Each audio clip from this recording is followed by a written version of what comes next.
अब ऐसी व्यवस्था कर दी गई है कि पहले एक व्यक्ति 2 हथियार रख सकता था, अब एक व्यक्ति 3 हथियार, पहले 3 हथियार रख सकता था एक व्यक्ति, अब एक व्यक्ति 2 हथियार रख सकता है। मतलब एक व्यक्ति के नाम से पर 2 बंदूकों के लाइसेंस लिए जा सकते हैं आज के समय में।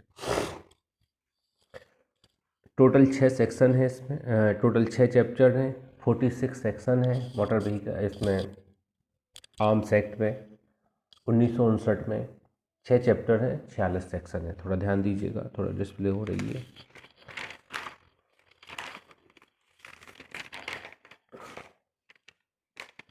इसमें 2019 में एक संशोधन किया गया, 48 नंबर का एक्ट है 2019 का, जिसे 14 दिसंबर 2019 से लागू कर दिया गया है।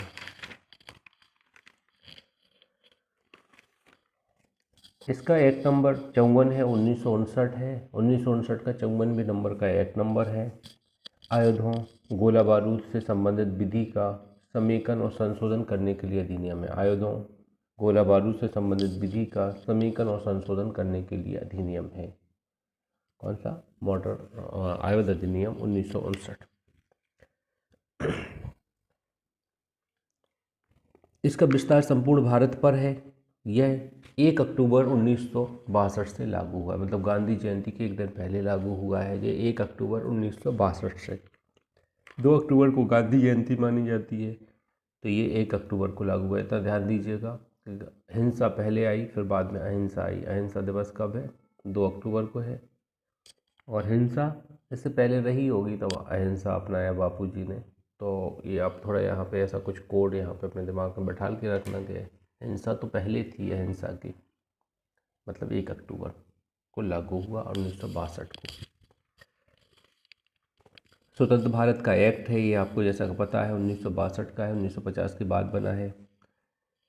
इसमें कुछ परिभाषाएं दी गई है, जैसे अर्जन 21A में अर्जन है एक्वाइजिशन, अर्जन से है भाड़े पर लेना, उधार लेना या दान के रूप में प्रतिग्रहित करना। 3 चीज़ें अर्जन के तौर पे आती हैं। उपरोक्त सभी इस तरह का क्वेश्चन आएगा।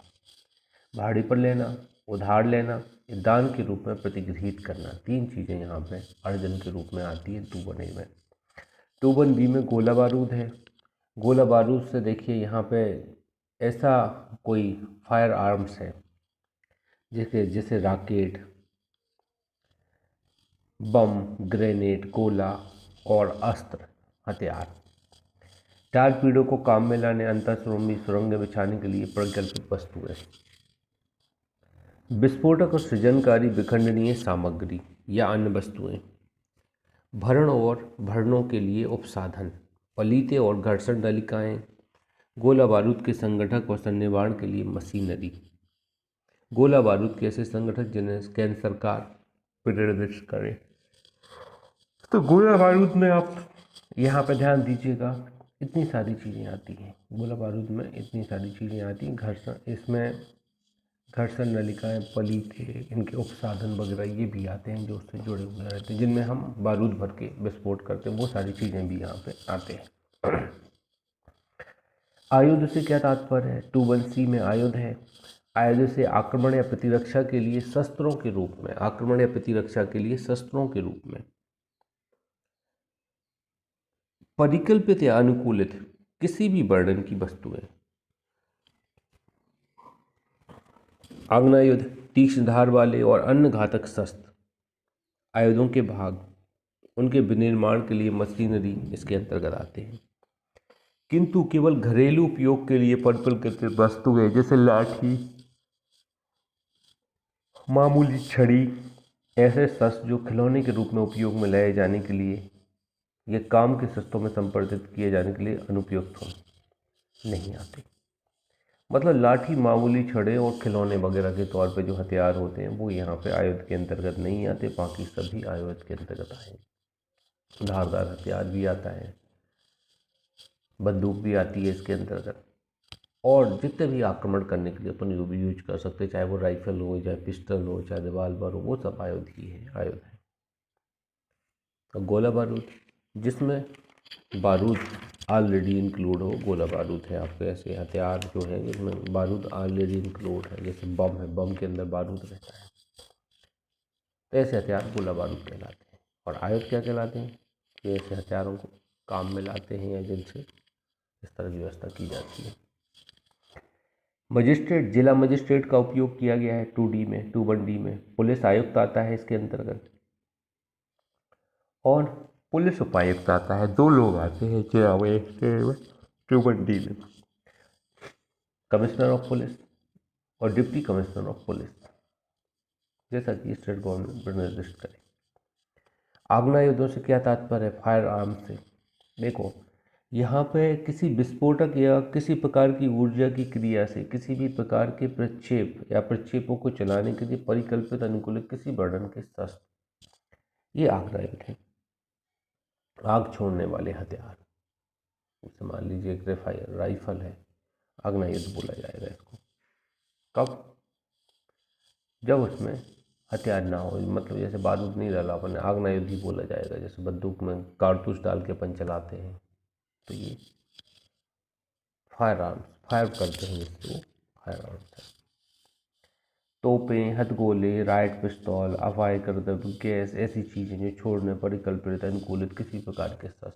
अब बम फेंकना है, कोई मशीन है, जैसे आपने देखा जोधपुर सवाई जय सिंह का महल देखा जोधपुर में, उसके पास म्यूजियम बना हुआ है। म्यूजियम के पास 2 तोपें रखी हुई हैं, बड़ी बड़ी काली कलर की तोपें। उसमें एक गोला डालते हैं और नीचे से आग लगाते हैं, गोले में आग से गोला आगे फेंकता है, बहुत दूर तक जाता है। ऐसे ही हथियार आग्नेयुद्ध कहलाते, फायर आर्म, जिसमें अपन कुछ बारूद वगैरह डालते हैं और छोड़ते हैं, चाहे बम छोड़ते हो, बारूद छोड़ते हो, कुछ भी हो सकते हो। आग्नेयोद्योग के भाग और उन्हें विनिर्मित करने के लिए मशीनरी इसके अंतर्गत आती है, और तोपों को चढ़ाने, उनका परिवहन करने, उन्हें काम में लाने के लिए गाड़ियाँ, मंच और साधन। अब उनको जुड़ी हुई सारी चीज़ें, जैसे बोफोर्स तोप है, ये भी आग्नेयुद्ध है, बोफोर्स तोप। अब इसको ले जाने वाले वाहन एक छोटा मिनी ट्रक है या ट्रक है, जिसके ऊपर प्लेटफॉर्म बना हुआ है, बोफोर्स तोप रखते हैं। तो ये सब भी यहाँ पे आग्नेयुद्धों के अंतर्गत आएंगे, उसके साथ जुड़ी हुई सारी चीज़ें आग्नेयुद्ध के अंतर्गत आएंगी। 21E में अनुज्ञप्ति बताई गई है। अनुज्ञप्ति इस अधिनियम के अनुसार जारी या इलेक्ट्रॉनिक रूप में जारी अनुज्ञप्ति है। 21F में अनुज्ञापन प्राधिकारी बताया है। अनुज्ञप्ति अनुदान करने के लिए या नवीकरण करने के लिए सशक्त अधिकारी या प्राधिकारी, अनुज्ञापन प्राधिकारी है। इसके अंतर्गत सरकार आती है, सरकार अनुज्ञापन प्राधिकारी के तौर पर जानी जाती है। मजिस्ट्रेट 21FF में मजिस्ट्रेट है, कार्यपालक मजिस्ट्रेट अभिप्रेत है। 21G तो बहत है। H में प्रतिसिद्ध गोला बारूद है। प्रतिसिद्ध गोला बारूद मतलब इतने खतरनाक हथियार हैं जिन पर रोक लगाई गई है, उन्हें प्रतिसिद्ध गोला बारूद बोला जाता। किसी भी अपायकर द्रव्य, गैस या चीज को अंतर्विष्ट रखने वाला कोई भी गोला बारूद अभिप्रेत है। रॉकेट बम, ग्रेनेड, गोला, टारपीडो को काम में लाने, अंतर संबंध विसंग बिछाने के लिए परिकल्पित, मतलब ऐसी वस्तुएं हैं जो अधिसूचित की गई हैं, ये खतरनाक हैं, तो वो यहाँ पे प्रतिसिद्ध गोला बारूद है, जिसमें बारूद का उपयोग करके विस्फोट करने की क्षमता होती है। गोला बारूद वो कहलाते हैं। जैसे बम हो गया, बम क्या है? गोला बारूद है। ग्रेनेड क्या है? गोला बारूद है। जिन पर रोक लगाई गई वो प्रतिसिद्ध गोला बारूद है, ग्रेनेड है। प्रतिसिद्ध आयुध ऐसे बेआग्नेय, देखिए कुछ हथियार ऐसे होते हैं, बंदूक जैसे पिस्टल की हम बात करें, ट्रिगर पे हम हाथ रखते हैं, कंटिन्यू नो बुलेट निकल के फिर जाती। अभी उस दिन गए, मैंने फेसबुक पे फ़ोटो डाली थी, जिस दिन में वो बैगन का भरता बन रहा था ना, 4-5 दोस्तों के साथ, आप लोगों ने शायद देखा हो। तो मेरे मित्र हैं, चंद्रशेखर तिवारी हैं, तो उन्होंने पिस्टल बनवा के रखी है 8 राउंडर वाली, तो वो लेके आया था। तो हमसे बोला कि विक्रम चलाओगे क्या? हमने कहा यार नहीं, मेरी इच्छा नहीं है। अपन को क्या है, ज़्यादातर दूसरों की चीज़ें उतनी पसंद ही नहीं रहती हैं। पिंटू भाई बोले, जो अमेरिका में है, उसमें से एक लड़का अमेरिका में सॉफ्टवेयर इंजीनियर है, बोले दिखाओ। तो उसने उठाया और ऊपर उसने हाथ करके एक फायर किया उससे, पिस्टल से।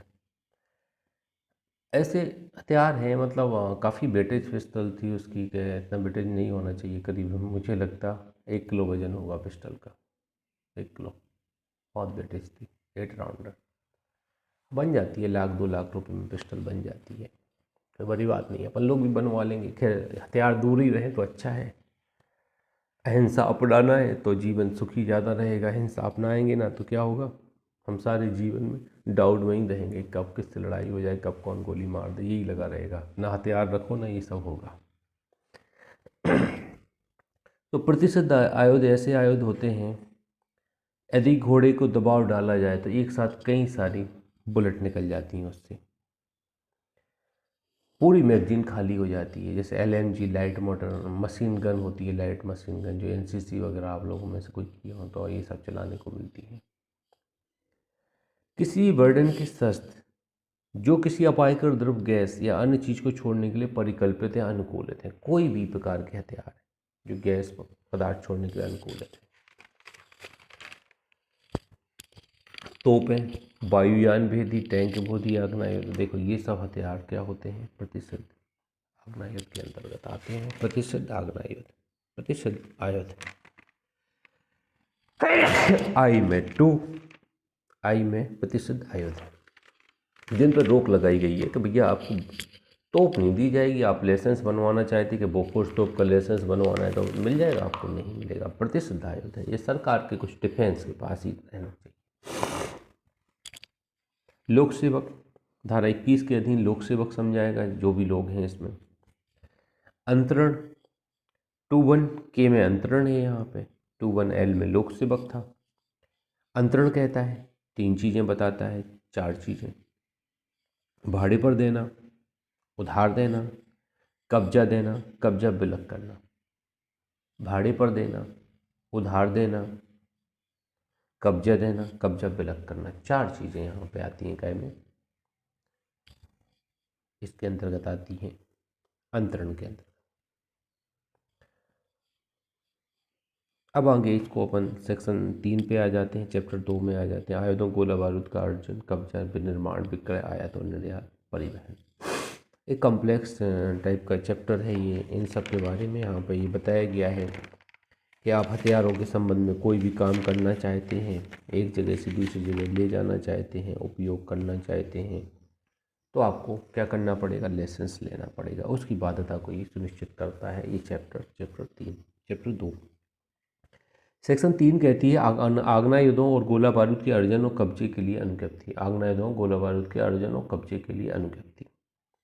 देखिए इसके नाम से ही क्लियर हो रहा है कि आपको हथियार वगैरह कुछ भी रखना है, फायर आर्म्स रखना है तो लाइसेंस होना चाहिए आपके पास में, क्लियर कर रहा है। जब तक अनुज्ञप्ति धारित न करता हो तब तक ना तो लेकर चलेगा, ना अर्जित करेगा, ना कब्जे में रखेगा। 3 चीज़ों पर रोक लगाई गई है, ना तो अर्जित करेगा, ना कब्जे में रखेगा, ना लेकर चलेगा, जब तक लाइसेंस ना हो। क्लॉज 1 कहती परंतु, परंतु थोड़ा यहाँ पे थोड़ा इम्पोर्टेंट है, परंतु यहाँ से क्वेश्चन आती है, कोई व्यक्ति स्वयं अनुज्ञप्ति धारित किए बिना किसी आग्नेय या गोला बारूद को मरम्मत के लिए, मतलब मैं अपने साथ एक असिस्टेंट ले जाऊं जो मेरी राइफल टांगे, क्या के लिए, मरम्मत के लिए, अनुज्ञप्ति के नवीकरण के लिए रिन्यूअल कराने जा रहे हैं, हमने एक असिस्टेंट ले लिया अपनी परमिशन से, वो मेरी परमिशन से बंदूक टांगे, मैं भी साथ में चला। ऐसी अनुज्ञप्ति के धारक द्वारा उपयोग में लाए जाने के लिए मैंने एक क्लासिक गाड़ी खरीदी है जिसमें 2 बंदूकधारी पीछे बैठा ले, दोनों राइफल मेरी है, मैं जहाँ जाता हूँ वो दोनों साथ में ही जाते हैं उपयोग करने के लिए। उस अनुज्ञप्ति के धारक की उपस्थिति में या उसके लिखित प्राधिकार के अधीन लेकर वहन कर सकता है। उपस्थिति पे मैं गाड़ी में बैठा हूँ, आगे क्लासिक गाड़ी में मेरे पीछे 2 गनर बैठे हैं, मेरे नाम दोनों राइफलों का लाइसेंस है, 2 व्यक्ति हैं मेरे नौकर हैं, दोनों बैठे। अब देखने को मिल जाता है हमें सोसाइटी में इस तरह की बातें। इस तरह अगर आपको कहीं देखने को मिल जाए तो 2 ही रीजन होंगे, या तो जो मालिक आगे बैठा है उसकी दोनों बंदूकें हैं, या ऐसा भी हो सकता है जो पीछे बैठे हैं उनके पर्सनल लाइसेंस है बंदूक। आपने देखा ना बंदूक वालों का क्रेज होता है। एक राइफल का बंदूक बनवा लीजिए, 18-20 हज़ार की नौकरी आपको गार्ड की मिल जाएगी बैंक में। देखना बैंक वाले जो गार्ड होते हैं ना, वर्दी पहने रहते हैं, वो पुलिस वाले थोड़ी होते हैं, प्राइवेट आदमी होते हैं हम आप जैसे। तो प्राइवेट आदमी रहते हैं, उनके पास राइफ़ल का लाइसेंस होता है, अब रिक्वायरमेंट रहती है कि राइफ़ल का लाइसेंस होना चाहिए आपके पास में, हम आपको जॉब पर रखेंगे। तो वो अपनी बंदूक टांग के आते हैं और बैंक के बाहर पहरा देते हैं। तो भैया अपन तो सिक्योरिटी तो भाड़ में गई, अपन तो उनसे फॉर्म भरवाते हैं बैंक जाते कि बताओ भाई यहाँ क्या भरना है, पूछ लिया क्या दिक्कत है, जो अच्छे से बता रहा है उससे पूछ लो, गलत भरने से तो अच्छा है। अपन लोग थोड़ा अलग ही उपयोग करते हैं। आगे बढ़ते हैं। सब क्लॉज 2 आईएमपी है, परंतु का आईएमपी है जो अभी पढ़ा अपन ने। सब क्लॉज 2 आईएमपी है, फिर 2 का परंतु भी आईएमपी है। 2 कहती है कि उपधारा 1 में किसी बात के होते हुए भी कोई भी व्यक्ति जो उपधारा 3 में निर्दिष्ट व्यक्ति से भिन्न किसी भी समय 2 आग्नेयास्त्रों से अधिक ना तो अर्जित करेगा, ना कब्जे में रखेगा, ना लेकर चलेगा। पहले 3 हथियार हुआ करते थे लाइसेंस के लिए, अब इन्होंने 2 कर दिए हैं कि 2 आग्नेयास्त्र फायर आर्म्स है जिसमें बुलेट भर के छोड़ी जा सकती है, फायर किया जा सकता है फायर आर्म्स है, वो यहाँ पे 2 आप ले सकते हैं। एक पिस्टल ले लीजिए, एक रिवाल्वर ले लीजिए, एक राइफ़ल ले लीजिए, 2 राइफ़ल या 2 35 बोर, 2 12 बोर, 2 315, जो भी लेना चाहे ले सकते। बंदूकों के बहुत सारे नाम होते हैं।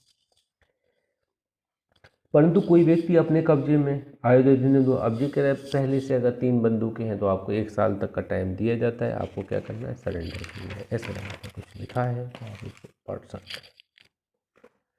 1 वर्ष की अवधि की तारीख से 90 दिन के भीतर उसकी अनुज्ञप्ति रद्द कर दी जाएगी। मतलब 2019 को लागू हुआ 14 नवंबर को, गए 14 नवंबर 2019 से 14 नवंबर 2020 तक आपके पास 3 बंदूकें हैं तो 3 बंदूकों में से 1 बंदूक आपको सरेंडर करना है। तो अपन क्या करते हैं, ट्रांसफ़र कर देते हैं। अब किसी अपने को ट्रांसफ़र कर दी, जैसे अपनी बंदूक अपन थोड़ी बर्बाद करेंगे, क्या करेंगे, अपने बच्चे के नाम कर दी, वाइफ के नाम कर दी, किसी और के नाम कर दी, तो 2 बंदूकें मेरे नाम हो गई, 1 और मेरे परिवार में ही रहेगी किसी के नाम। 90 दिन के भीतर अनुज्ञप्ति रद्द कर दिया जाएगा। 1 वर्ष बीतने के 90 दिन के भीतर, मतलब 14 नवंबर 2020 से 90 दिन, दिसंबर, जनवरी, फरवरी, 14 फरवरी वैलेंटाइन डे 2021 को सबके 3 साल ख़त्म हो गए होंगे। जो 3 बंदूकें थी सबके लाइसेंस ख़त्म कर दिए गए, जब्त करवा ली गई होंगी बंदूकें, जिन्होंने सरेंडर कर दी। तो नोटिस गया होगा सरकार का जिनके पास 3 बंदूकें होंगी कि भाई 1 बंदूक 2 बंदूकें ही कर दी है गवर्नमेंट ने, पहले 3 रख सकते थे आप। बहुत कम लोग होंगे जो बाहुबली टाइप के लोग हैं वही 3 बनवा के रखे। अब एक ही कैर करना तो मुश्किल पड़ जाता, मैं आपको बताऊँ। तो कई बार ऐसा होता है कि बंदूक थोड़ी अच्छी भी रहती है, कहीं जाओ जैसे अपनी सेल्फ डिफेंस के लिए जाओ, आप थोड़े हाईलाइट पर्सन हैं तो छोटी मोटी बंदूक बनवा लेना चाहिए लाइसेंस, अगर आपको ऐसा लग रहा है क्षेत्र ऐसा है। अब कोई बोल रहा था जैसे मान लीजिए आप नाइट में यहाँ से जा रहे हैं, मान लीजिए छतरपुर से ही जा रहे हैं, टीकमगढ़ जा रहे हैं, नाइट में रात में निकलना है आपको 12 बजे, आप ज़्यादा बाहर नहीं चलते तो डर रहता है थोड़ा, सेल्फ डिफेंस के लिए हथियार हो सकते हैं, कारगर होते हैं, कई लोग लेके जाते हैं हथियारों को इस तरह। लीगल हथियार हैं, लाइसेंस होल्डर वाले हैं तो कोई प्रॉब्लम नहीं है, आप रख के चल सकते हैं। इलीगल ले जाएंगे तो पकड़े जाएंगे। कौन सी धारा में आगे बताएंगे, 27 में 25 में। अब देखिए जिनके पास यहाँ पे एक चीज़ और है, परंतु यह और की उत्तराधिकार और विरासत के आधार पर आयुध अनुज्ञप्ति अनुदित करते समय 2 आग्नेयास्त्रों की सीमा को नहीं बढ़ाया जाएगा। उत्तराधिकार के आधार पर नहीं बढ़ाया जाएगा जी, कह रहे विरासत के आधार पर 2 आग्नेयास्त्रों की सीमा को नहीं बढ़ाया जाएगा। तो लाइसेंस आपको कंटिन्यू कराना पड़ेगा, ससेशन के आधार पर भी आपको लाइसेंस कराना पड़ेगा। रिनोवल होता रहता है, पहले आपके नाम था तो आप ट्रांसफ़र करके बच्चे के नाम कर दीजिए, बच्चे के नाम हो जाएगा, परिवार का परिवार में बंदूक रहती वो तो हो जाता है, लेकिन उत्तराधिकार के आधार पर स्वतः नहीं होगा, लाइसेंस आपको रिनोवल करना। अब 2 से अधिक फायर आर्म्स हैं आपके पास में, आदेश दे दिया गया है कि भैया 1 साल 90 दिन के अंदर आपको जमा करना है ना, 1 साल में तीसरा लाइसेंस आपका रद्द कर दिया जाएगा। कहाँ जमा करें, कोई भी बात आग्नेयास्त्रों के किसी व्यवहारी को, देखिए अब यहाँ पे सब क्लॉज 3 ये कहती है कि भाई जो 2 हथियार रखना है वो डीलर पे लागू नहीं होगी। डीलर अब बंदूकों की दुकान खोले, आप बोलो कि नहीं आप तो 2 ही हथियार रख सकते, तो हो सकता है ऐसा? नहीं हो सकता, कितने भी हथियार रख सकते। ऐसे राइफल क्लब पे लागू नहीं होती। कैसे? वो प्रशिक्षण देते हैं, बंदूक चलाना सिखाते हैं। संगम राइफल संगम के जो केंद्रीय सरकार द्वारा अनुज्ञप्ति या मान्यता प्राप्त है, निशाना लगाने के अभ्यास के लिए 22 बोर राइफल या हवाई राइफल का प्रयोग करता है, किसी सदस्य को लागू नहीं होगी। 22 बोर राइफल या हवाई राइफल का उपयोग करता है, किसी सदस्य को लागू नहीं। तो जो प्रशिक्षण संस्थान हैं उन पे ये लागू नहीं होगी कि 2 बंदूक रखना है, वो ज़्यादा रख सकते हैं।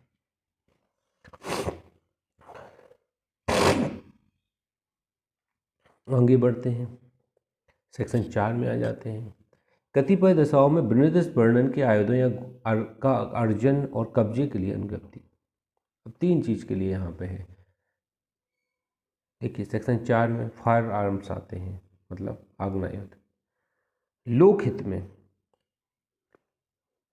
अर्जन कब्जे में रखना, बेहद विनिर्देश किया जाना चाहिए। केंद्र सरकार बेहद करेगा कैसे अर्जन करना है, कैसे कब्जे में रखना है, कैसे लेकर चलना है, ये बेहद करेगा ढंग आपको बेहद करना पड़ेगा। सेक्शन 5 आयुध और गोला बारूद के विनिर्माण विक्रय आदि के लिए अनुज्ञप्ति। अब बेचना चाहते हैं आप, देखो अर्जन और कब्जा रखना चाहते, लेकर चलना चाहते तो सेक्शन 4 में लाइसेंस मिलेगा आपको। और आप बेचना चाहते, आप डीलर हैं, तो बेचने या निर्माण मैन्युफैक्चर करने के लिए ऐसा नहीं होगा कि इलीगल तरीके से आप हथियार बनाएं।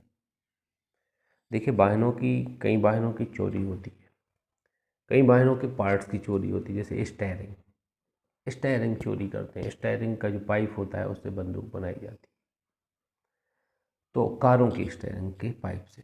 तो ये असलाहा बोलते हैं, असलाहा के तौर पर बनाया जाता है। ये सेक्शन 5 आयुध गोला बारूद के विनिर्माण और विक्रय के लिए अनुज्ञप्ति देती है कि जो बनाना चाहता है तो लीगल तरीके से लाइसेंस ले। जैसे आप देखिएगा हमारे यहाँ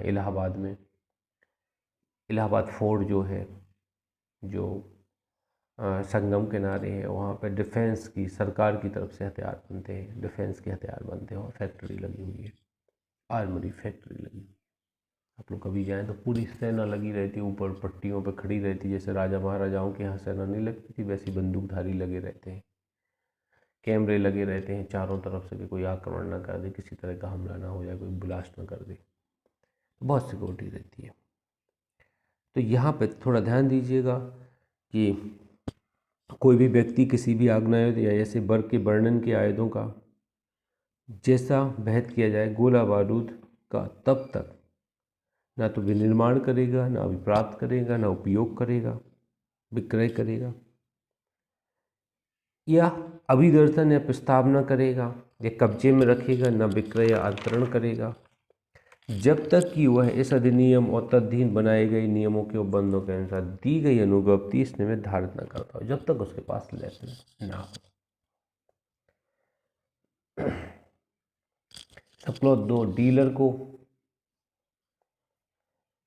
सक्षमता प्रदान करती है कि डीलर रख सकता है, उसे लाइसेंस लेने की ज़रूरत नहीं है डीलर को। इसके बाद सब क्लॉज ए में आ जाते हैं। यहाँ पर स्पेसिफाइड आर्म्स और स्पेसिफाइड एरिया के संबंध में लाइसेंसी बंदूकों से संबंधित है। तो ये आप थोड़ा ध्यान दीजिएगा, इसमें ज़्यादा पढ़ना नहीं है अपन को, बस इतना ध्यान देना है। आयुध गोला बारूद के विनिर्माण और विक्रय के लिए अनुज्ञप्ति कहाँ मिलती है? सेक्शन 5 में मिलती है, बस इतना ध्यान रखना है। आगे पढ़ते हैं।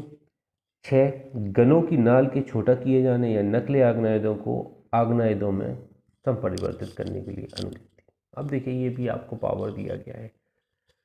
आपके पास 35 बोर की बंदूक है, आप चाहते 12 बोर की अद्दी करवाना चाहते हैं तो नाल कटवा दीजिए आप, लेकिन आपको आवेदन करना पड़ेगा। डीएम जो ऑथराइज अथॉरिटी है उसको आवेदन करना पड़ेगा। अनुज्ञापन प्राधिकारी जिसे बोला गया है, एडीएम लेवल का अधिकारी होता है, वैसे अनुज्ञापन प्राधिकारी जिले में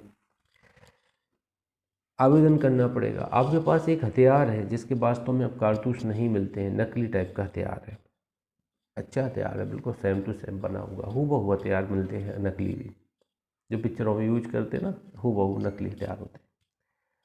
तो आप चाहते हैं उसको असली के तौर पर परिवर्तित कराना चाहते हैं कि किसी ने कहा हथियार वाले ने कि मुझे ऐसी बंदूक चाहिए, उसने कहा हम इसी को असली बना देंगे, कुछ पार्ट बदल देंगे और कुछ पार्ट वही रहेंगे। तो ये भी थोड़ा आप ध्यान दीजिएगा। इसके लिए भी आपको लाइसेंस चाहिए है, लाइसेंस लेना पड़ेगा, परिवर्तित सेक्शन 7 प्रतिसिद्ध आयुधों या प्रतिसिद्ध गोला बारूद के अर्जन या कब्जे के रखने या विनिर्माण का विक्रय का प्रतिषेध। अब जो प्रतिसिद्ध आयुध और गोला बारूद हैं, जैसा कि हम लोग डेफिनेशन में पढ़े हैं, इनको कब्जे में रखने पर रोक लगाई गई है। सेक्शन 7 के अंतर्गत कोई भी व्यक्ति ऐसी वस्तुओं को कब्जे में नहीं रखेगा। ऐसी वस्तुओं को क्या कब्जे में नहीं रखेगा कोई व्यक्ति जिन पर रोक लगाई गई है। ज़्यादा हजारडस होते हैं, खतरनाक होते हैं, ऐसे हथियारों पर किसी को लाइसेंस नहीं मिलता है। सेक्शन 7 प्रतिशत करती है। सेक्शन 8 में आ जाते हैं, जिन आग्नेयों पर पहचान चिन्ह ना हो। अब देखिए यहाँ पे देखिए, जैसे गाड़ी का चेचिस नंबर होता है ना, चेचिस नंबर होता है, लाइसेंस नंबर होता है, तो हर गाड़ी का अलग अलग चेचिस नंबर होता है, इंजन नंबर अलग होता है। बेसिक बंदूक पर होता है। अगर आपके घर में कोई बंदूक है तो आप उस पर देखिएगा कोई ना कोई नंबर डला होगा, सीरियल नंबर।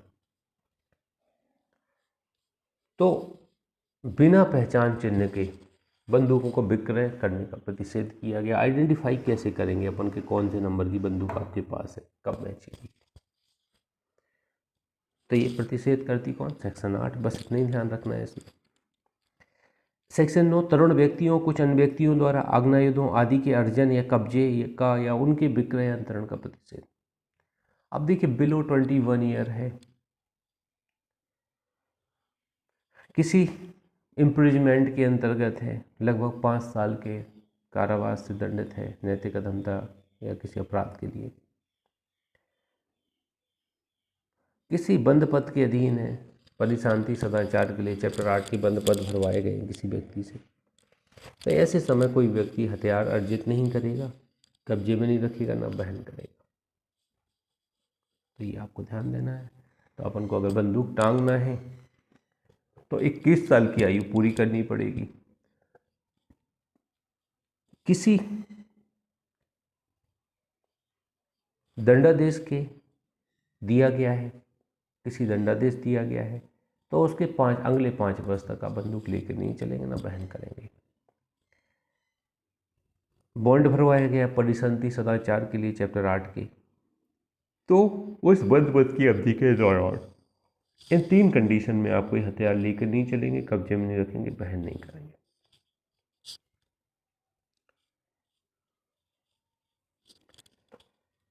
आगे बढ़ते हैं,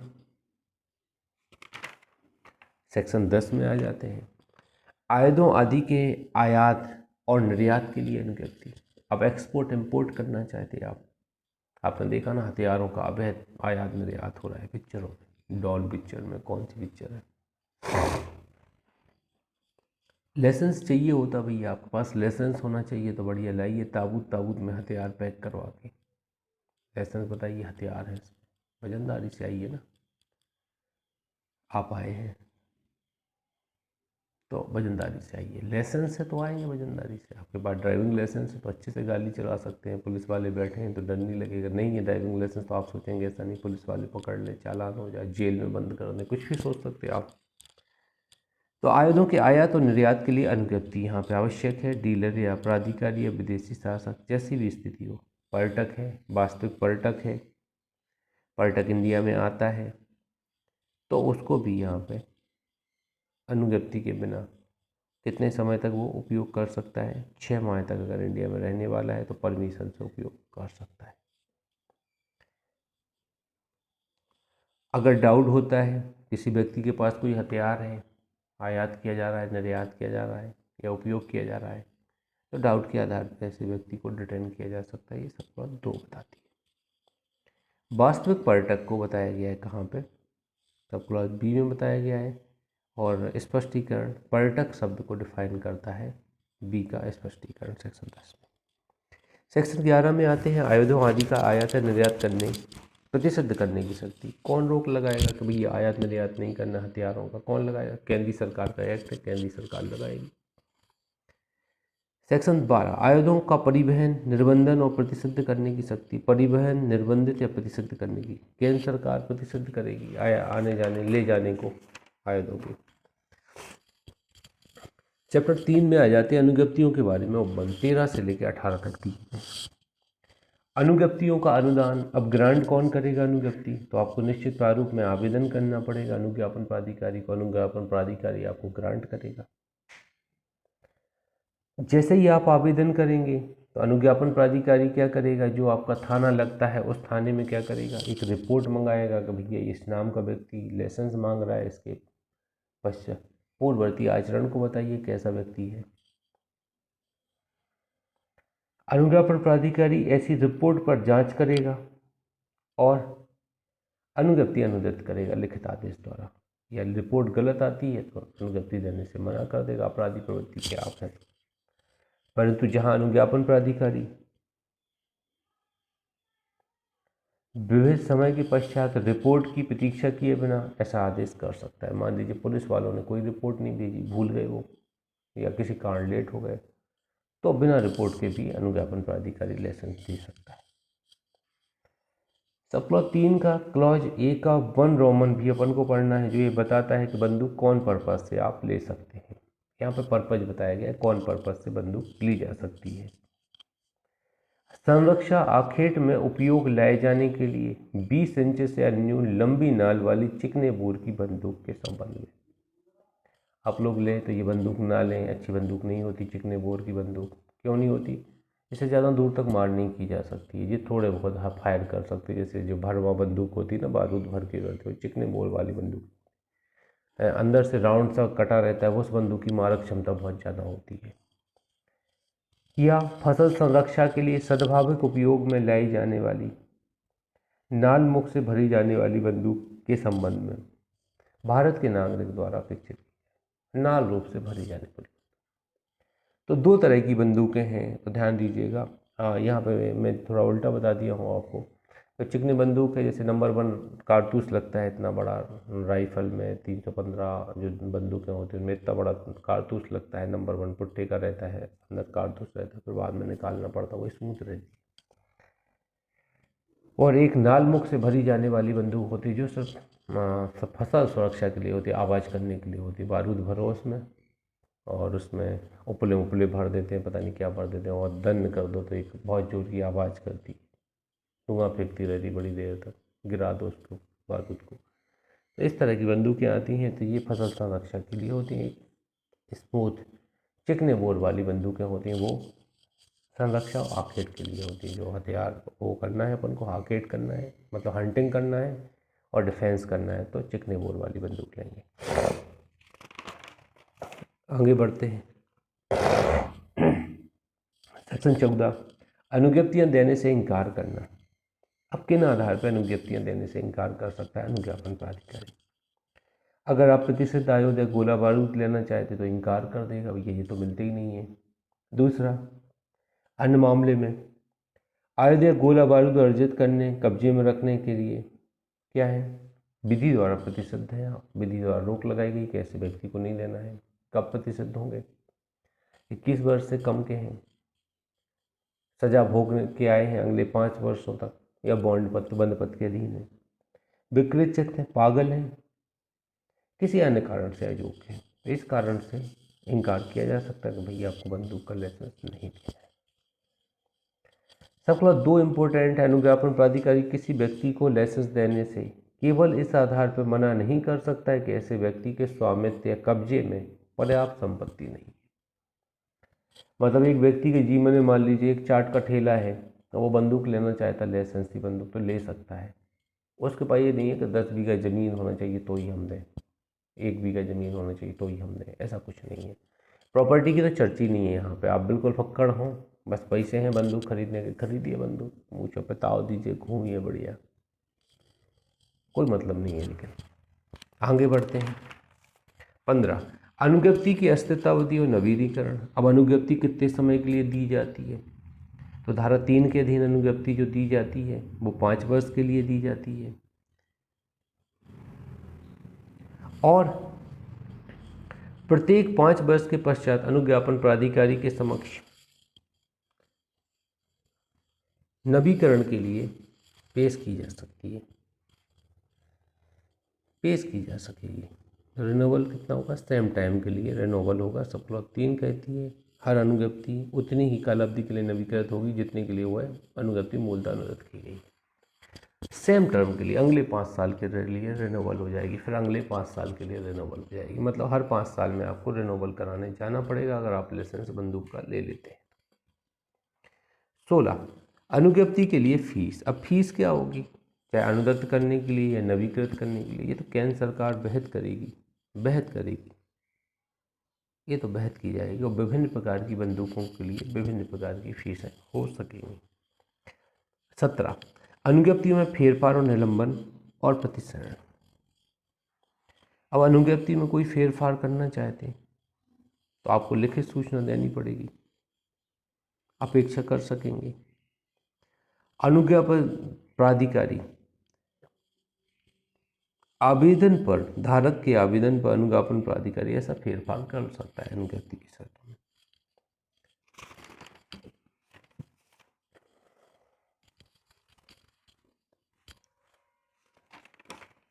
सेक्शन 18 में आ जाएंगे। अनुज्ञापन प्राधिकारी अपीलों के बारे में बताया गया है। अनुज्ञापन प्राधिकारी की अनुज्ञप्ति अनुदत्त करने से इनकार करने वाले या फेरफार करने वाले आदेश से या उस प्राधिकारी के जिसके अधीनस्थ अनुज्ञापन प्राधिकारी है अनुज्ञप्ति प्रतिसंहृत करने वाले आदेश से व्यथित कोई भी व्यक्ति ऐसे प्राधिकारी से ऐसी कालावधि के अंदर आदेश के विरुद्ध अपील कर सकता है। तो मतलब जैसा वो बहस करे उस अवधि के अंतर्गत अपील कर सकता है सुपीरियर अधिकारी के पास। सरकार द्वारा या उसके निर्देशानुसार किसी भी आदेश के विरुद्ध कोई भी अपील नहीं होगी, सरकार के निर्देश के अकॉर्डिंग कोई अपील नहीं होगी, ये भी यहाँ पर बताया गया है। इसके बाद सब क्लॉज 7 है, ये कहता है जिस आदेश के खिलाफ अपील की गई है उसको नष्ट करने वाला, जिस आदेश के खिलाफ अपील की गई है उसको नष्ट करने वाला, उपांतरित करने वाला या उलटने वाला अपील प्राधिकारी का हर आदेश कैसा होगा, अंतिम फाइनल होगा। इसके बाद सेकंड अपील का विकल्प नहीं है, कहने का है फर्स्ट अपील अधिकारी जो होगा उसका आदेश कैसे होगा, अंतिम होगा। चैप्टर 4 में आ जाते हैं, शक्तियाँ और प्रक्रिया के बारे में बताती है 19 से लेकर 24वीं तक। इसको थोड़ा केयरफुल पढ़ना है, अपन को याद करने की कोशिश करता है कौन कौन सी शक्ति और प्रक्रियाएँ हैं यहाँ पे। फिर इसके आगे वाला जो 5 चैप्टर है वो ज़्यादा इंपॉर्टेंट है आपका दंड वाला, जहाँ से 1-2 क्वेश्चन आ सकते हैं, तो इसको भी थोड़ा ध्यान दीजिए। देखिए 19 अनुज्ञप्ति आदि पेश करने की मांग करने की शक्ति। कोई भी पुलिस ऑफिसर या केंद्रीय सरकार द्वारा स्नामित विशेषता सशक्त ऑफिसर किसी व्यक्ति से जो हथियार लेके चल रहा है कहता है कि लाइसेंस दिखाओ, तो आपको दिखाना पड़ेगा, मांग कर सकेगा अनुज्ञप्ति के आपसे। हथियार लेके चल रहे हैं तो लाइसेंस भी लेके आपको चलना है, लाइसेंस घर पे नहीं छोड़ना है, हथियार जेब में ही डाल के चलना है। पेश करने से इनकार करे या पेश करने में असफल रहे, जैसी मांगा जाता है वो नहीं पेश करता, असफल रहता है, तो संपृक्त ऑफिसर क्या करेगा, नाम और पता बताने की अपेक्षा कर सकेगा और आवश्यक समझे तो ऐसे व्यक्ति से आयुध या गोला बारूद अभिगृहित कर सकेगा। अब लाइसेंस शुदा बंदूक है तो भैया लाइसेंस भी डाल के चलिएगा, कई लोग नहीं चलते, ई लाइसेंस मान्य करते तो ई लाइसेंस बताइए।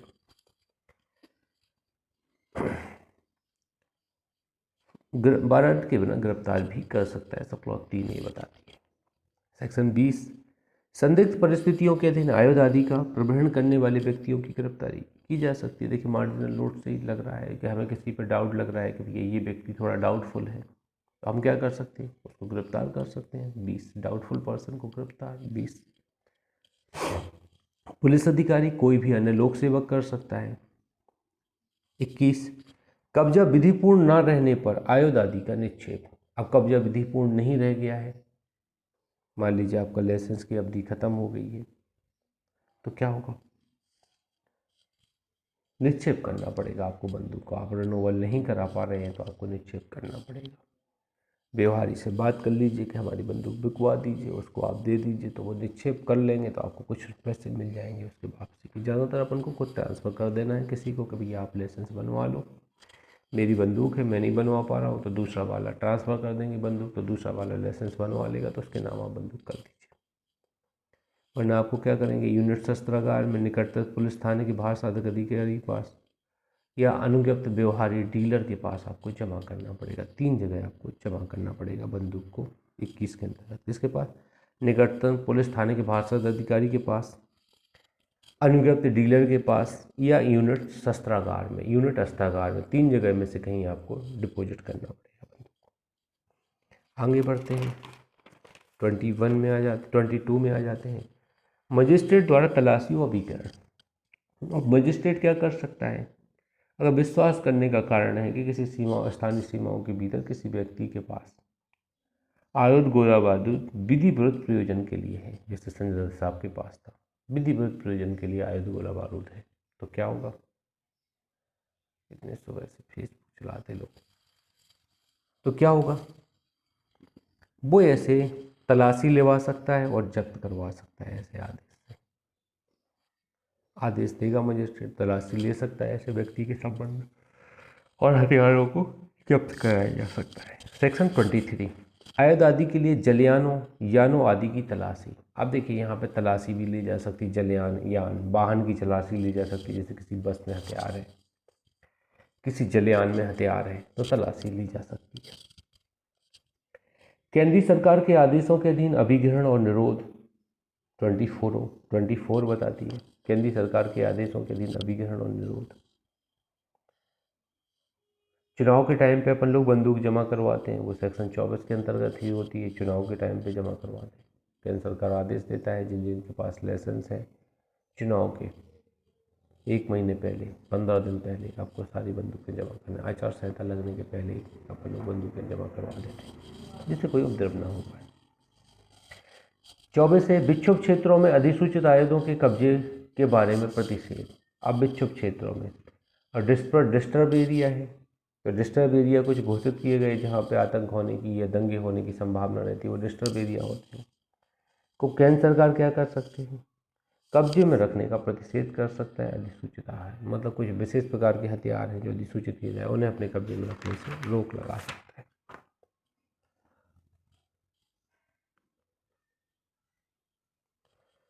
कोई भी अधिसूचना निकाली जाएगी तो 90 दिन के लिए पहली बार में। केंद्रीय सरकार ऐसी अवधि पर समय समय पर ऐसी अवधि बढ़ाने के लिए जो एक समय में 90 दिन की होगी संशोधन कर सकती है। तो अधिसूचना जो निकाली जाएगी अधिसूचित क्षेत्र के लिए, सब क्लॉज 3 कहता है कि 90 दिन के लिए रहेगी लागू, तो 90 दिन के लिए एक्सटेंड और की जा सकती है। 24 विक्षित क्षेत्रों में के सार्वजनिक स्थानों में या उनमें से होकर अधिसूचित आयुध लेकर चलने के बारे में प्रतिषेध। अब लेकर बहन करना चाहते हैं आप हथियार विक्षित क्षेत्रों में, तो केंद्रीय सरकार इस संबंध में व्यवस्था करेगी। यहाँ पे 24A के अंतर्गत केंद्रीय सरकार इस संबंध में व्यवस्था करेगी। अधिसूचना निकालेगी केंद्र सरकार के कोई विनिर्दिष्ट वर्ग के हथियार ना तो कोई लेकर चलेगा ना अपने कब्जे में रखेगा। केंद्र सरकार या राज्य सरकार के अधीनस्थ ऐसे ऑफिसर को प्राधिकृत कर सकेगी कि वह उस क्षेत्र में के या उसमें से होकर जा रहे व्यक्ति की, परिसर की, वस्तु, जलयान, यान, किसी प्रकार के वाहन की, किसी पात्र की अवधि के दौरान तलाशी ले, एक विनिर्दिष्ट अवधि के भीतर तलाशी ले, ये व्यवस्था ये कर सकती है। अगर निरुद्ध करना चाहे तो निरुद्ध भी वो कर सकता है अगर गलत तरीके से हथियार पाए जाए। यदि ऐसी अधिसूचना 90 दिन के लिए लागू रहती है, सब क्लॉज 2 कहते हैं, और एक्सटेंड भी 90 दिन के लिए की जा सकती है 24A के समान। आगे बढ़ते हैं, चैप्टर 5 में आ जाते हैं अपराध और शास्तियाँ। अब इसकी सेक्शन 25 और 27 दो सेक्शन पे ज़्यादा फोकस कीजिएगा, इन पे दंड पूछे जाते हैं। 25 बहुत बड़ी सेक्शन है। कुछ अपराधों के लिए दंड, यहाँ पे देखिएगा आप बहुत सारे दंड दिए गए हैं, तो इनको आपको धारा वाइज पढ़ना है। जैसे हम बहुत शॉर्ट में बता रहे हैं उसी तरह से आप याद कीजिएगा इनको, पूरा लेंदी मत पढ़िएगा, उतना टाइम नहीं रहेगा ना आप याद कर पाएंगे, पूरा लेंदी पढ़ेंगे तो याद होगा ही नहीं। देखो हम कट कट बता रहे हैं। लाइसेंस विनिर्माण विक्रय 5 के उल्लंघन में, धारा 5 के उल्लंघन में कब्जे में रखेगा हथियारों को तो कितना दंड दिया जाएगा। बी, धारा 6 के उल्लंघन में नाल छोटी करेगा, नकली को असली में परिवर्तित करेगा। डी, धारा 11 के उल्लंघन में आयात निर्यात का प्रतिषेध किया गया, आयात निर्यात करेगा। अब 5, 6 और 11 3 धाराओं के उल्लंघन में कार्य कर रहा है। 5 के उल्लंघन में, 6 के उल्लंघन में 11 के, तो कितना दंड होगा? 7 वर्ष से आजीवन कारावास तक और जुर्माने से दंडित किया जाएगा। 3 धाराओं के में उल्लंघन हो रहा है 25(1) के अंतर्गत। 25(1)(a) जो कोई धारा 7 के उल्लंघन में प्रतिशत दायित्व के संबंध में उल्लंघन बताया गया कि कोई अपने पास नहीं रखेगा, अर्जित नहीं करेगा, कितना कारावास है? 7 वर्ष से 14 वर्ष तक और जुर्माने से दंडित होगा, परंतु विशेष कारण से 7 वर्ष से कम दंड दिया जा सकेगा। इसमें ये लिखा है। कौन सी धारा? प्रतिशत सेक्शन 7 के उल्लंघन। तो 5, 6 और 11 के उल्लंघन में कितना है? 7 वर्ष से आजीवन कारावास और जुर्माना। और 7 के उल्लंघन में कितना दंड है? प्रतिशत दायित्व को रखेगा तो 7 वर्ष से 14 वर्ष तक और जुर्माने से, परंतु 7 वर्ष से कम का भी हो सकता है। सेक्शन 25(1)(b), 25(1)(b), इसमें कितना दंड है? अब इसमें ये लिखा है कि जैसे कोई हथियार है, कोई पुलिस बल या सशस्त्र बल का व्यक्ति है, आपने देखा ना रेलवे में चलती ट्रेन से एक पुलिस अधिकारी की बंदूक राइफल छीन ली किसी ने, एक पुलिस अधिकारी की बंदूक छीन ली। अभिनेता ने पिक्चरों में देखते हैं, पिक्चरों में देखने को बड़े आसानी से मिल जाता है। पुलिस वाला विलन है तो हीरो बंदूक छीन लेता, उसी की बंदूक से मार देता, उसको छीनने पे ही दंड लग जाएगा। कितना दंड है?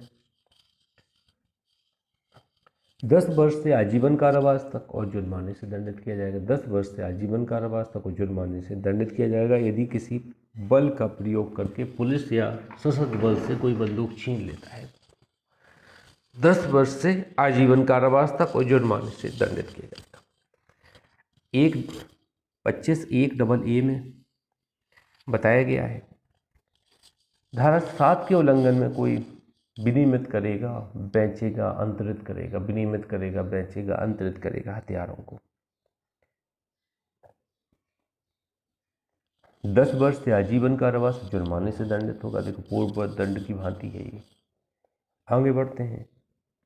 25(1)(a) के अंतर्गत धारा 24(a) और धारा 24(b) की अधिसूचना के विरोध में कब्जे में रखेगा, लेकर चलेगा, तो 3 वर्ष से 7 वर्ष तक और जुर्माने से दंडित होगा। 3 वर्ष से 7 वर्ष तक और जुर्माने से दंडित होगा।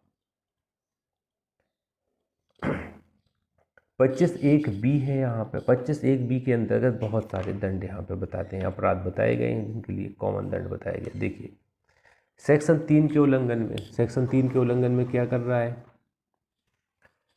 आग्नेय गोला बारूद अर्जित कर रहा है, कब्जे में रख रहा है, लेकर चल रहा है। सेक्शन 4 के उल्लंघन में क्या कर रहा है? अर्जित करेगा, कब्जे में रखेगा, लेकर चलेगा। विनिर्दिष्ट वर्णन के हथियार होते 4 में। सेक्शन 8 की उपधारा 2 द्वारा अपेक्षित रीति से उस पर अन्यथा दर्शित ना हो उल्लंघन में कोई कार्य करेगा, नाम, विनिर्माता, संख्यांक, पहचान चिन्ह, मुद्रांकित नहीं है हथियारों पर, उनको बेच रहा है। 8(2) 91(a) रोमन 2 और 3 के उल्लंघन में कब्जे में रखेगा, लेकर चलेगा प्रतिशत आयुध गोला बारूद। सेक्शन 9 आयुध गोला बारूद। सेक्शन 9(1)(b) के उल्लंघन में आग्नेय गोला बारूद विक्रय, अंतरण, परिवर्तन, मरम्मत, परिसिद्धि करेगा। सेक्शन 10 के उल्लंघन में किन्हीं आयुधों या गोला बारूद को भारत में लाएगा, भारत से बाहर ले जाएगा। भारत में लाएगा, भारत से बाहर ले जाएगा। क्या में 10 के उल्लंघन में भारत में लाएगा, भारत से बाहर ले जाएगा। धारा याद रखिएगा 3, 4, 8, 2, 9(1)(a), 9(b), 9(1)(b), 10। देखिए ये 6वीं धारा होगी। 7वीं सेक्शन 12 के उल्लंघन में परिवहन करेगा आयुधों का। 8वां सेक्शन 3 की उपधारा 2 या 21 की उपधारा 1 के उल्लंघन में निश्चित करने में असफल रहेगा। 9वां विनिर्माता व्यवहारी होते हुए धारा 44 के अधीन बनाए गए नियमों के द्वारा प्रविष्ट करने में असफल रहेगा। प्रतिलिपि बनाई गई रोकेगा, बाधा पहुंचाएगा, तो सेक्शन 44 के उल्लंघन में कार्य करेगा, सीधी बात है। तो कितना दंड है? तो ये 9 प्रकार के अपराध बताए गए हैं 25(1)(b) में, जिसके लिए 2 वर्ष से 5 वर्ष तक का दंड है और जुर्माने से दंडित होगा। परंतु कहता है कि 2 वर्ष से कम का दंड भी दिया जा सकता है। तो 9 धाराएं कौन कौन सी है? 3, 4 और कौन सी हो गई है? रैंडमली बात करें 8(2) है, 9(1)(a) है, 9(1)(b) है, और क्या है? 12 है, 44 है, और एक आध धारा और अपन भूल रहे हैं इसमें, थोड़ा ध्यान दीजिएगा। कौन सी धारा भूले थे? कोई धारा नहीं भूले, सब तो बता दी अपन ने, क्लियर। सेक्शन 10 भूले थे। ऐसे आपको याद रखना है, धारा याद रखिए, क्वेश्चन अपने आप सही हो जाएगा। 25(1)(c), 25(1)(c), ठीक है। 25(1)(c), इसको थोड़ा आप ध्यान दीजिए। जो कोई उपधारा 1B में किसी बात के होते हुए किसी विक्षुब्ध क्षेत्र में दंडनीय कोई अपराध करेगा 3 वर्ष तक से 7 वर्ष तक और जुर्माने से दंडित होगा। विक्षुब्ध क्षेत्र में दंडनीय अपराध करेगा, ऊपर वर्णित दंडनीय 9 अपराधों में से कोई करेगा तो 3 वर्ष से 7 वर्ष तक और जुर्माने से दंडित किया जाएगा। यहाँ पे सेक्शन 25 के खंड 1C में एक स्पष्टीकरण दिया गया है जिसमें विक्षुब्ध क्षेत्र को परिभाषित किया गया है, ये आप लोग ध्यान दीजिएगा। सेक्शन 25(2) के अंतर्गत क्या बताया गया है? सेक्शन 9(1) का रोमन 1 लागू होता है कि उल्लंघन में आग्नेयुद्ध गोला बारूद अर्जित करेगा, कब्जे में रखेगा, वहन करेगा, 1 वर्ष तक जुर्माने से दोनों से दंडित होगा। 25(1)(2) में क्या है? 9(1)(a) के उपखंड 1, 9(1)(a) रोमन 1 के उल्लंघन में कितना दंड है? 1 वर्ष तक जुर्माने से या दोनों से दंडित किया जाएगा। 1 वर्ष जुर्माने से या दोनों से दंडित किया जाएगा।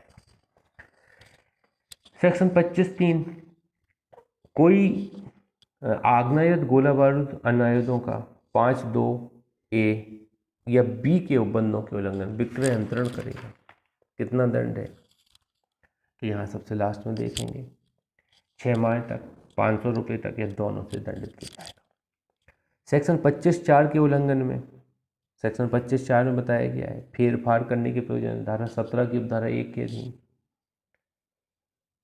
असफल रहेगा अनुगति प्रदत्त करने के लिए तो 6 माह तक, 500 रुपये तक या दोनों से दंडित किया जाएगा। सेक्शन 25(5) नाम और पता देने के लिए धारा 19 के अधीन अपेक्षित होने पर नाम और पता देने से इनकार करेगा, नाम और पता देने से इनकार करेगा तो कितने दंड से दंडित किया जाएगा?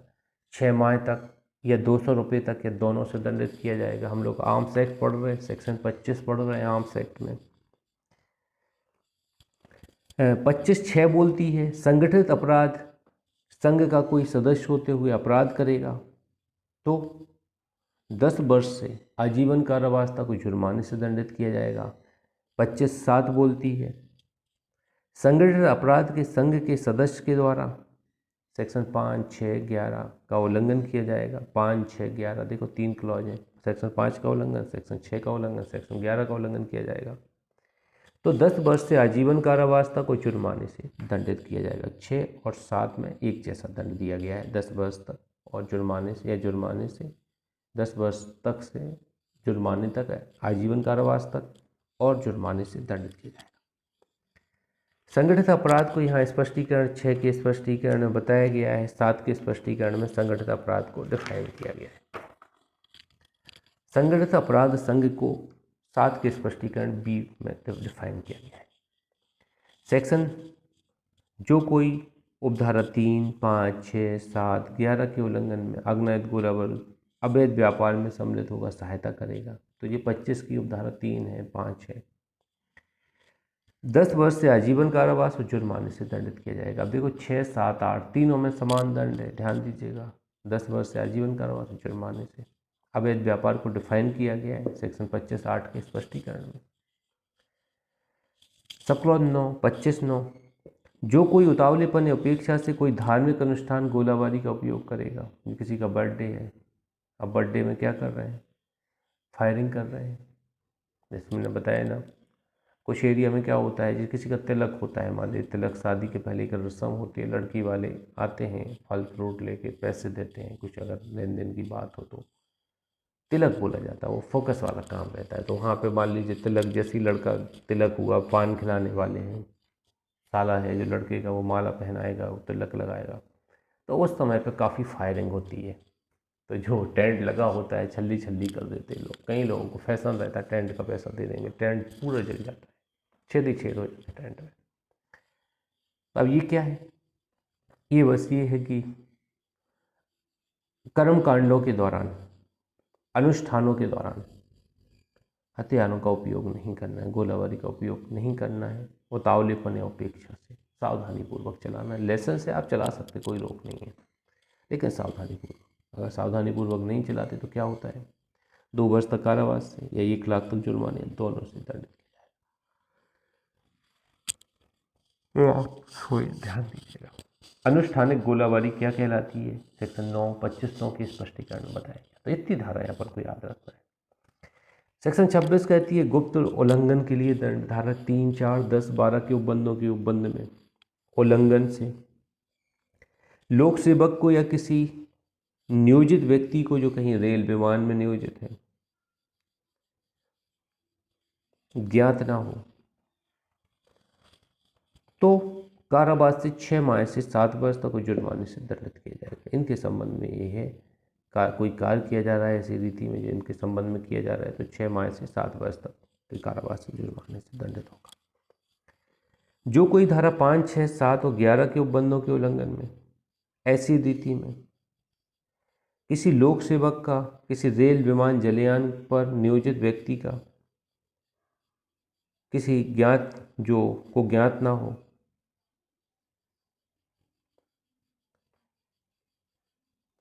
प्रवहन कर रहा है ऐसे हथियारों का, लेके जा रहा है ज्ञात नहीं अवैध तरीके से, तो यहाँ पे 5 वर्ष से 10 वर्ष तक और जुर्माने से दंडित किया जाएगा। अगली 25(3) बोलती है, धारा 22 के अधीन तलाशी ली जाने पर आयुध गोला बारूद छुपाएगा, छुपाने का प्रयत्न करेगा तो 10 वर्ष तक जुर्माने से दंडित किया जाएगा। सेक्शन 27 आयुधों आदि के प्रयोग हेतु दंड। आप देखिए, प्रयोग करने के लिए दंड यहाँ पे बताया गया। आयुधों के प्रयोग करने के लिए दंड कौन सी धारा, 27 बताती है। जो कोई धारा 5 के उल्लंघन में किसी आयुध गोला बारूद का प्रयोग करेगा 3 वर्ष से 7 वर्ष तक जुर्माने से दंडित होगा। जो कोई धारा 7 के उल्लंघन में प्रतिशत आयुध, प्रतिशत गोला बारूद का प्रयोग करेगा 7 वर्ष से आजीवन कारावास, जुर्माने से दंडित किया जाएगा। जो कोई धारा 7 के उल्लंघन में प्रतिशत आयुधों गोला बारूद का प्रयोग करता है, ऐसा कोई कार्य करता है और ऐसा प्रयोग या कार्य किसी भी व्यक्ति की मृत्यु का कारण बन जाता है, तो मृत्युदंड या आजीवन कारावास से दंडनीय होगा और जुर्माने से भी दंडनीय होगा। आपको यहाँ पे ध्यान देना है। आगे बढ़ते हैं, 28 में आ जाते हैं। कतिपय दशाओं में आग्नेयायुध या नकली आग्नेयायुध के उपयोग और कब्जे के लिए दंड 7 वर्ष तक और जुर्माने से दंडित किया जाएगा। 29 जानते हुए अनुज्ञप्ति रहित व्यक्ति से आयुध आदि क्रय करने के लिए, आयुध आदि ऐसे व्यक्ति को प्रदत्त करने के लिए, कब्जे में रखने के लिए दंड 3 वर्ष तक या जुर्माने से दोनों से दंडित होगा। 30 अनुज्ञप्ति या नियम के उल्लंघन के लिए दंड 6 माह तक या 2000 से या दोनों से दंडित किया जाएगा। पश्चातवर्ती अपराधों के लिए दंड 31 दुगनी शास्ति से दंडित किया जाएगा। पश्चातवर्ती अपराधों के लिए अधिहरण की शक्ति, कोई भी अधिकारी यहाँ पे अधिकारी जब्त कर सकता है ऐसे को। कंपनियों द्वारा अपराध 33 वो सेम चीज़ बताई गई है। प्रकीर्ण है आज चैप्टर 6 में आयुधों और भंडारण के वास्ते केंद्रीय सरकार की मंजूरी, तो केंद्र सरकार की मंजूरी से आयुधों को भंडारित किया जा सकता है। सीमा शुल्क अधिनियम की धारा 58 भंडार अनुज्ञप्त भंडारण केंद्रीय सरकार की मंजूरी के बिना निश्चित नहीं किया जाएगा। परिसरों के अधिभोगी व्यक्तियों का कतिपय दशाओं में आपराधिक दायित्व, इन्हें बताना है अगर कोई इस तरह के अवैध हथियारों के साथ पाया जा रहा है तो ये सूचित करेंगे। कतिपय अपराधों के बारे में इत्तला कर दिया जाना, हर व्यक्ति इत्तला देगा अगर उसके संबंध में कोई हथियारों के संबंध में अपराध किया जा रहा है। गिरफ्तारी और तलाशी, तो यहाँ पर गिरफ्तारी और तलाशी करने का पावर दिया गया है, हर ऑफिसर को दिया गया है सेक्शन 37 के अंतर्गत। सेक्शन 38 अपराधों का संज्ञेय होना, हर अपराध संज्ञेय होगा। 38 बताती है इस अधिनियम का हर अपराध संज्ञेय मतलब गंभीर किस्म का अपराध माना जाएगा। 39 बताती है कतिपय मामलों में जिला मजिस्ट्रेट की पूर्व मंजूरी आवश्यक होगी। सेक्शन 3 के अधीन अगर कोई अपराध किया जाता है तो जिला मजिस्ट्रेट की पूर्व मंजूरी लगेगी तभी मामला संस्थित होगा। सेक्शन 40 सद्भावपूर्वक कार्रवाई से किसी भी व्यक्ति को संरक्षण प्रदान करती है। सेक्शन 41 छूट देने की केंद्रीय सरकार की शक्ति है, लोकहित में छूट दे सकती है हथियारों के संबंध में कुछ व्यवस्थाओं को। सेक्शन 42 आगमनों की गणना करने की केंद्र सरकार की शक्ति बताती है। सेक्शन 43 वित्त आयोजित करने की शक्ति है। केंद्र सरकार राज्य सरकार को कुछ पावर डेलीगेटेड कर सकती है सेक्शन 43 में। सेक्शन 44 नियम बनाने की केंद्र सरकार की शक्ति बताती है। केंद्र सरकार नियम बनाएगा आयोग के संबंध में। ऐसे नियम संसद के सदनों में 30 दिन के अंदर रखे जाएंगे।